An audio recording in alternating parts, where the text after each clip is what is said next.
जरदारी हैं जी, उन्होंने आज बात की है तुर्की के प्रेसिडेंट जो हैं तैयब अर्दोगान के साथ फ़ोन के ऊपर, और उनको कहा है जी कि हम और आपके साथ जो है बढ़ाना चाहते हैं ताल्लुकात। पायन और क्या बढ़ाना चाहते हो, अब और क्या रह गया है, इतने अरसे से तो बढ़ाए हुए हैं।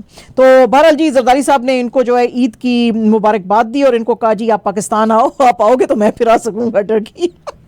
नहीं, ये नहीं उन्होंने कहा। अच्छा जी, तो उन्होंने कहा जी कि तुर्की के लोग जो है उनसे हमारा बड़ा प्यार है, हम उनको बेस्ट विशेस कहते हैं ईद के ऊपर। इसके अलावा इन्होंने सेनेट का सेशन बुलाया है पार्लियामेंट हाउस के अंदर कल, यानी कि ट्यूसडे के दिन इस्लामाबाद में, और प्रेसिडेंट जो है सेनेट का सेशन बुला सकते हैं under clause 1 of article 54 of constitution, और न्यूली इलेक्टेड सेनेटर्स जो हैं इस सेशन के दौरान में ओथ भी लेंगे।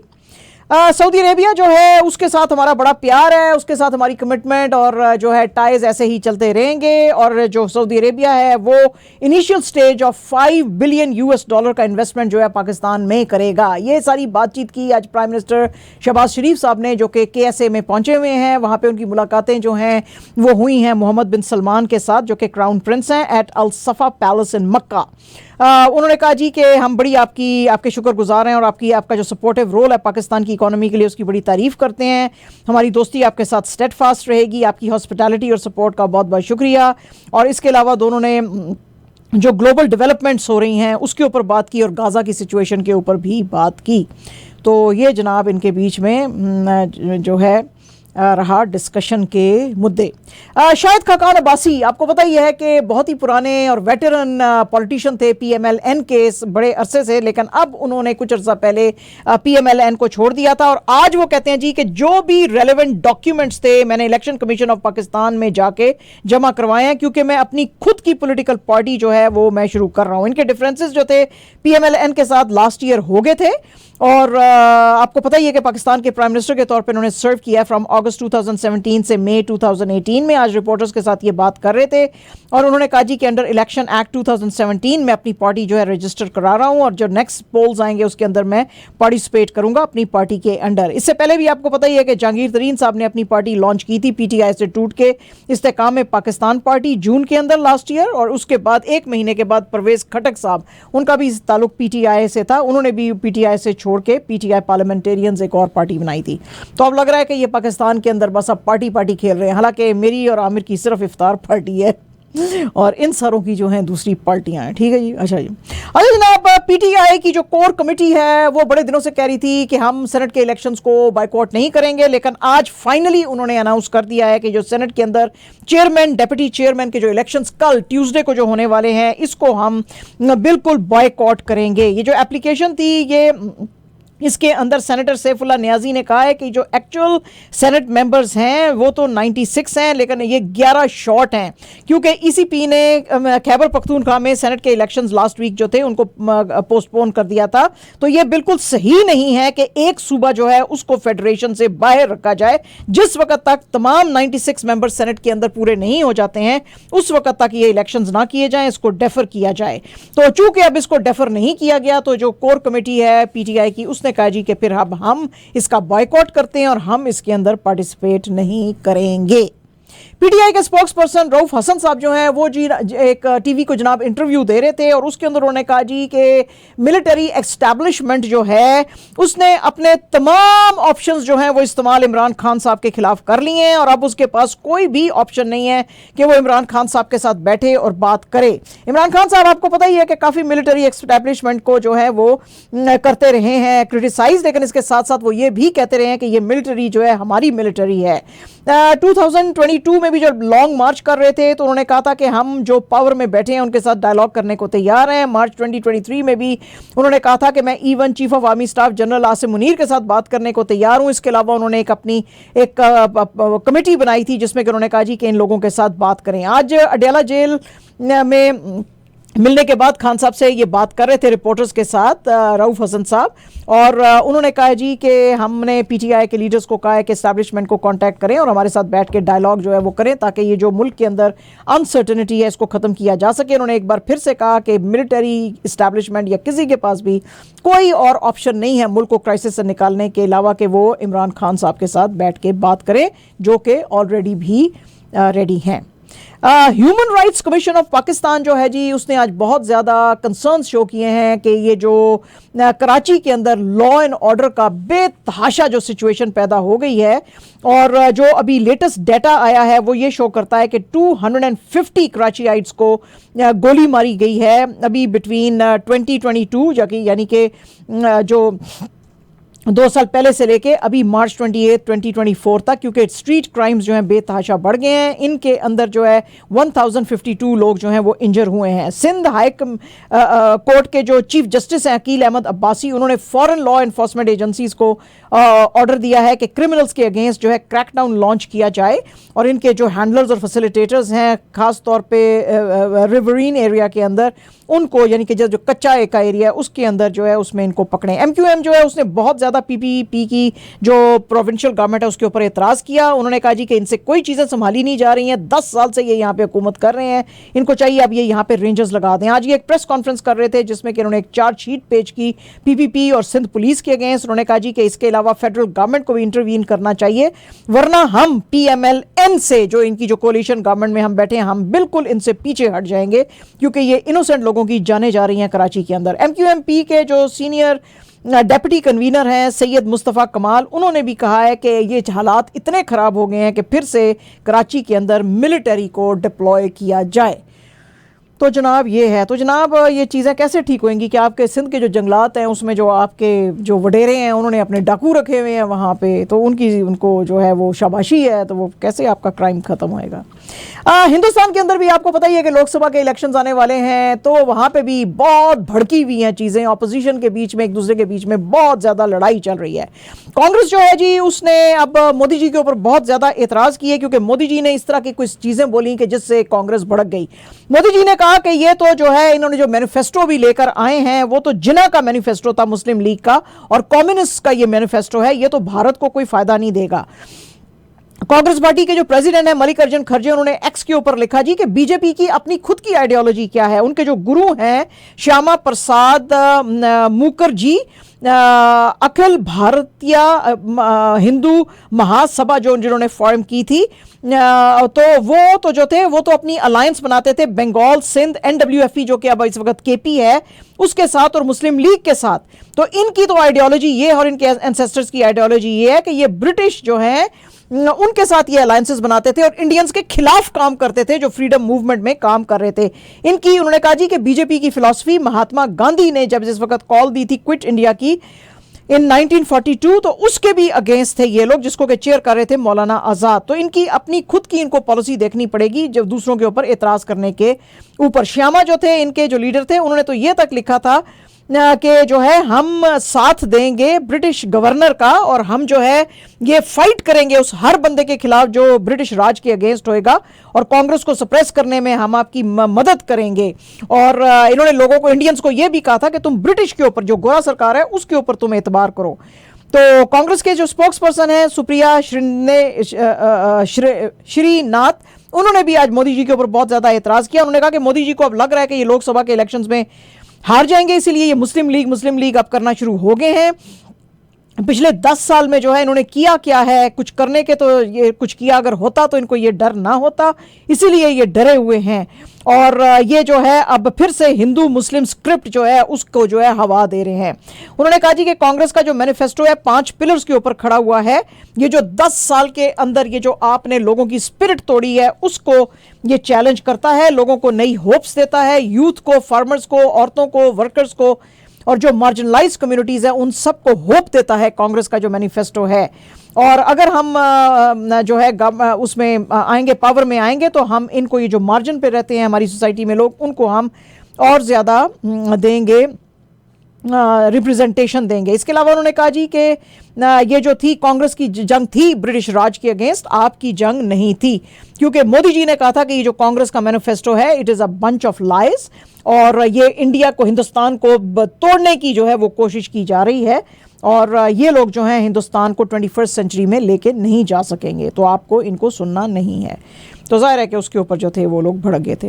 आम आदमी पार्टी जो है जी वो भी अब लॉन्च कर रही है अपनी कैंपेन जेल का जवाब वोट से। ये कैंपेन अब ये लॉन्च कर रहे हैं, क्योंकि आपको पता ही है कि दिल्ली के चीफ मिनिस्टर अरविंद केजरीवाल और आपके जो लीडर हैं वो तिहाड़ जेल में उनको डाला हुआ है। आज प्रेस कॉन्फ्रेंस में आम आदमी पार्टी के जो लोकसभा के राज्यसभा के जो एमपी हैं संदीप पाठक, उन्होंने कहा जी कि केजरीवाल साहब को जो इन्होंने अरेस्ट किया हुआ है और हमारे लिए जो मुसीबतें की जा रही हैं, तो आपका बेस्ट रिवेंज दिल्ली वालों का यही है कि आप वोट हमें देके हमें कामयाब बनाएं। खासतौर पे ये लोग जाएंगे 4 उन लोकसभा की कॉन्स्टिट्यूएंसीज में जहां पे कि ये अपने खुद के जो कैंडिडेट्स हैं उनको फील्ड करने वाले हैं। आपके जो दिल्ली के कन्वीनर थे गोपाल राय, उन्होंने कहा जी कि ये जो डिक्टेटरशिप है इसके खिलाफ आपको खड़ा होने की जरूरत है। आपके जो एमपी हैं संजय सिंह, जिनको भी पिछले ही हफ्ते छोड़ा गया है बेल के ऊपर, उन्होंने भी कहा जी कि आपका वोट का फेस जो है वो होना चाहिए केजरीवाल। इसके अलावा जो इन्होंने एक सुप्रीम कोर्ट में पिटीशन डाली थी कि जिसमें कि गुजरात हाई कोर्ट को इन्होंने चैलेंज किया था, कि जिसमें इन्होंने कुछ कमेंट्स दिए थे मोदी जी की एजुकेशन क्वालिफिकेशन के ऊपर, जिसको कि डेफेमेशन समझा गया था। उन्होंने कहा था जी कि इसको आप डिसमिस करें, लेकिन सुप्रीम कोर्ट ने कहा उसको हम डिसमिस नहीं कर सकते। एक और जो पार्टी के हेड हैं AIMIM के चीफ असदुद्दीन अवैसी, उन्होंने भी कहा जी कि ये सारी पार्टियां जो हैं ये मिल के मुसलमानों को अपना गुलाम बनाना चाहती हैं, स्लेव्स बनाना चाहती हैं, और ये तमाशा चलता जा रहा है और ये मुसलमानों के चौधरी बनना चाहते हैं और मुसलमानों को अपना जो है मजेरा रखना चाहते हैं। तो यानी जो पॉलिटिकल पार्टीज़ हैं आमिर साहब, उनके अंदर इंडिया में भी काफ़ी हवा चल रही थोड़ी पाकिस्तान। हाँ, ये पाकिस्तान से इम्प्रेस हो रहे हैं। मुझे लगा पाकिस्तान की हवा वहाँ पे जा रही है, वहाँ पे भी जा रही है। अच्छा जनाब, अजय देवगन की जो फिल्म आने वाली थी अप्रैल 10 को, वो अब ज़रा पोस्टपोन हो गई है। अप्रैल 10 को वो कहते हैं जी अजय देवगन के मेरी मैदान जो है फिल्म, उसको स्पेशल प्रीव्यूज़ के लिए चलाया जाएगा। हाँ, जो ओवरसीज़ है उसमें कर दी जाएगी इसको रिलीज़ अप्रैल 10 को, लेकिन जो सिनेमाज में ये थर्सडे को अप्रैल 11 को हिंदुस्तान में आएगी, क्योंकि आपको पता ही है कि ये ईद का जो वीकेंड है उसको पकड़ना चाहते हैं। तो अब उन्होंने थोड़ी सी डेट चेंज की, उन्होंने कहा जी कि 10 के बजाय 11 को इंडिया में रिलीज होएगी। और जनाब, बहुत दिनों से ये खबर चल रही थी कि हो सकता है कि संजय दत्त साहब जो हैं वो ज्वाइन कर लें पॉलिटिक्स। तो संजय दत्त साहब ने आज अपने एक्स पे लिखा कि मैं ऐसा कुछ भी नहीं कर रहा हूं, कोई पॉलिटिकल पार्टी में ज्वाइन नहीं कर रहा हूं, अगर मैं करूंगा तो मैं उसके बारे में बताऊंगा, लेकिन आप रिफ्रेन करें, ये बिला वजह की जो मेरे बारे में स्टोरियां फैलाई जा रही हैं उनको ना सुने। तो इनके फैंस जो हैं उन्होंने उसका जवाब लिखते हुए कहा कि हम आपसे प्यार करते हैं, you are a great leader, आप हमारे दिल में रहते हैं, तो आप प्लीज़ पॉलिटिक्स ज्वाइन मत करो, कोई पॉलिटिकल पार्टी ज्वाइन ना करो, हम आपको ऐसे ही एक्टर के रूप में देखना चाहते हैं। ठीक है जी।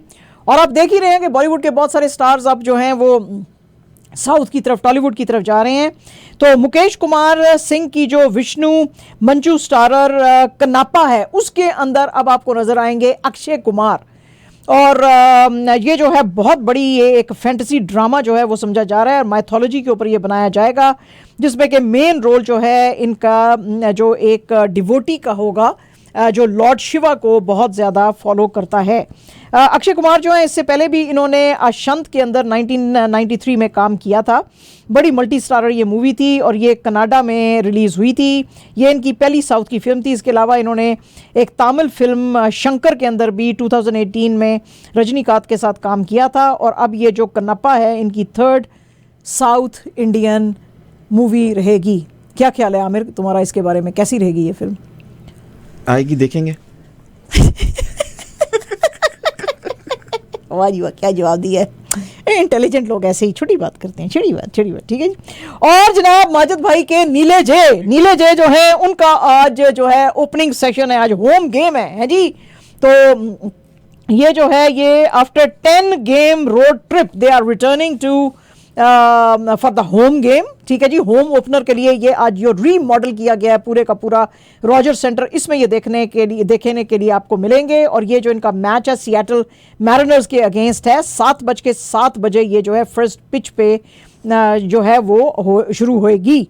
और इनके लिए जो है जो नीले जैज के लिए सीज़न जो है बड़ा बम्पी रहा, वैसे कब नहीं रहा, लेकिन ये कुछ ज़्यादा ही रहा। जो है ये they went 4-6 in the first 10 games, जिसमें कि इन्होंने फेस किया था रेज, एस्ट्रो, न्यूयॉर्क यांकीज़ को। और अभी भी ये बैटल कर रहे हैं 0.193 के ऊपर, only better than Minnesota twins. बस एक ही टीम जो है इनसे नीचे है। और जोस बेरिटोस जो है आज जो है he will take mount first for jays. तो अब देखते हैं कि जी अब इसमें जो है ये क्या तीर मारते हैं। आपको पता ही है, हमने लास्ट वीक आपको बताया था कि एमरेट्स क्रिकेट बोर्ड जो है उसने बैन किया था ये क्रिकेटर उस्मान खान को, क्योंकि उन्होंने कहा जी कि आपने ब्रीच किया है कोड ऑफ कंडक्ट और आप जाके पाकिस्तान में PSL में आप जाके खेले हैं। तो आज इसके ऊपर बात करते हुए PCB के जो चेयरमैन है मोहसिन नकवी साहब, उन्होंने कहा जी ये बिल्कुल पाकिस्तान के अंदर खेल सकता है और ये एलिजिबल है पाकिस्तान में खेलने के लिए, और उन्होंने कहा जी कि हो सकता है कि he can be part of the national squad also. इनके ऊपर ECP जो है उसने 5 ईयर बैन लगा दिया है for breach of contract for participating in PSL। और उन्होंने कहा क्योंकि ये आए थे यहाँ पे जो है काकूल एकेडमी में भी जो है ये फिटनेस करने के लिए भी आए थे, तो दुबई वालों ने कहा जी साढ़े को फिटनेस दिया फैसिलिटीज़ काटने, मतलब है व्हाट इज़ दिस। लेकिन इनकी जो परफॉर्मेंस थी PSL 9 में बहुत ज़बरदस्त थी, तो उसी के रहते हुए मोहसिन जो है नकवी साहब ने कहा है कि हम इनको अपनी टीम के लिए कंसिडर कर सकते हैं। PCB ने जनाब फाइनलाइज़ किए हैं 2 international coaches for Pakistan men's team. इन्होंने पिकअप किया है साउथ अफ्रीका के गैरी कर्स्टन को कि ये जो है लीड करेंगे वाइट बॉल कोचिंग में, और इसके अलावा ऑस्ट्रेलिया के जेसन गिलिस्पी जो हैं उनको कहा है जी कि ये लीड करेंगे रेड बॉल की कोचिंग। अभी जो है फॉर्मेलिटीज़ पूरी नहीं हुई हैं, जब फॉर्मेलिटीज़ पूरी हो जाएंगी तो PCB ऑफिशियली अनाउंस करेगा। पाकिस्तान जो है उसकी जो T20 सीरीज़ न्यूजीलैंड के अगेंस्ट शुरू हो रही है वो अप्रैल 18 से हो रही है, और उसी की वजह से ये सारी पोजीशंस फिल करना चाहते हैं जो कि वेकेंट थी after Mickey Arthur, grant Bradburn और एंड्रयू पैटिक जो हैं वो छोड़ के चले गए थे जब उनको ट्रांसफ़र किया गया था नेशनल क्रिकेट अकेडमी लाहौर में, और इनका पोर्टफोलियो चेंज कर दिया था नवंबर 2023 में। तो इसलिए तीनों के तीनों ही इस साल जनवरी में छोड़ के चले गए थे। और जनाब हुण हर जगह ही तुहानू जड़ा है ना वो मरीख से भी जाओगे तो फौजी कोई नज़र आएगा तुहानू। चीफ अवामी स्टाफ जो हैं जनरल आसिम मुनीर साहब, उन्होंने मतलब है आप क्रिकेट को भी नहीं छोड़ा, एक इफ्तार डिनर दिया है जी पाकिस्तान क्रिकेट टीम को रावलपिंडी में जो आर्मी हाउस है उसके अंदर। आपको पता ही है कि ये जो हैं क्रिकेटर्स हमारे ये काकूल के अंदर एबटाबाद में फिजिकल ट्रेनिंग कर रहे थे। तो ये जो इफ्तार डिनर था इसके अंदर PCB के चेयरमैन मोहसिन नकवी, PCB के दूसरे ऑफिशियल्स जो थे वो भी, और जो प्लेयर्स हैं वो सारे नज़र आए। चीफ ऑफ आर्मी स्टाफ ने इनको बेस्ट विशेस दी, और प्लेयर्स जो हैं उन्होंने भी इनका शुक्रिया अदा किया कि इनको अपॉर्चुनिटी दी काकूल पे ट्रेन करने के लिए। और उन्होंने कहा जी कि पाकिस्तान मिलिट्री का जी स्पोर्ट्स में भी जो रोल है उसको भी हम जो है बड़ा अच्छा समझते हैं। मतलब है हर जगह तुसी पहुँच जाओ, अपना काम ना करना है जी, बस और हर जगह ते कुछ दे रहना तुसी भाईजान। एंड जनाब absolutely our last news is absolutely exciting also. अगर आपने वीकेंड के ऊपर WWE के ये मैचेस अगर आपने देखे होंगे तो फिर आपको याद होगा क्या मैचेस थे भाई, वाह जी वाह क्या मैचेस थे। ये इसका नाम था blood line story. Cody Rhodes जो हैं उसने फाइनली WWE में जो इनका जो WWE यूनिवर्सल चैंपियनशिप थी एट रेसलमेनिया XL वो जीता, और इसमें रोमन रेंस जो है उसको हराया। ये पहली नाइट थी रेसलमेनिया 40 की जिसके के अंदर जो है बहुत सारे टीम मैचेस थे, और रोड्स और सेथ कॉलिंस जो थे वो फाइट कर रहे थे रोमन रेंस और द रॉक के अगेंस्ट। लेकिन जाहिर है कि इनको बड़ी डिफीट लेनी पड़ रही थी क्योंकि ये बहुत ही स्ट्रॉन्ग किस्म के प्लेयर्स हैं। इनको जो है ये they were playing under the blood line rules जो कि आपको पता ही है बड़े डेडली किस्म के होते हैं। रोमन रेंस जो है उसको एंटायर ब्लड लाइन जो थी बैक कर रही थी। ये फर्स्ट नाइट की बात है। सेकेंड नाइट में जो रोड्स है उसको फिर कुछ सरप्राइजेस आने शुरू हो गए। पहला पर्सन जिसने आके इसको ज्वाइन किया, इसकी हेल्प की, वो था जे उसो। उसके बाद जी आगे जॉन सीना, और इन दोनों की लड़ाई शुरू हो गई सोलो सीको और रेंस के साथ। लेकिन जो रॉक है उन्होंने इनको सबको, जॉन सीना को भी और सेथ कॉलिंस को भी और बाकियों को भी उन्होंने हराया। रॉक और रेंस जो थे वो अभी अपनी विक्ट्री अनाउंस करने ही वाले थे कि अचानक से अंडरटेकर वहां पे आ गया, और फिर उन्होंने खूब बैश किया द रॉक को। इसने हेल्प किया रोड्स को विन करना for the first time in his career WWE undisputed universal championship. तो जनाब बहुत ही खतरे में नाक भी थी लेकिन बहुत ही इंटरेस्टिंग भी थी। अगर आप देखते ये सारे इनके जो WWE के सितारे थे जमा हुए थे, तो बहरहाल अगर किसी ने मिस किया तो आप फिर रिकॉर्डिंग देख लें। तो अगर जिसने कि जो है वो हम तो देख रहे थे लाइव, तो हमें तो बहुत ही मज़ा आया भाई, बहुत एक्साइटिंग था। मेरे मियाँ साहब और मेरे जो बेटे साहब हैं वो तो नाच नाच के ओहो क्या शोर मचा रहे थे। लाइव तो रेसलिंग, मैं तो मैं नीचे आके उन्होंने लगाया हुआ था जिस वक्त वो चल रही थी। क्या बात है। तो मैं नीचे आके देख रही थी, मैं इनको कह रही थी नीचे बेसमेंट में, कह रही थी तुम लोग क्यों चीख रहे हो भाई? तो ये कह रहे थे जी WWE की ये बड़ी ज़बरदस्त सारे स्टार्स आए हुए हैं, हाँ। ये द रॉक और जॉन सीना और रोमन रेंस और फिर वो अंडरटेकर आ गया, और क्या बात है, क्या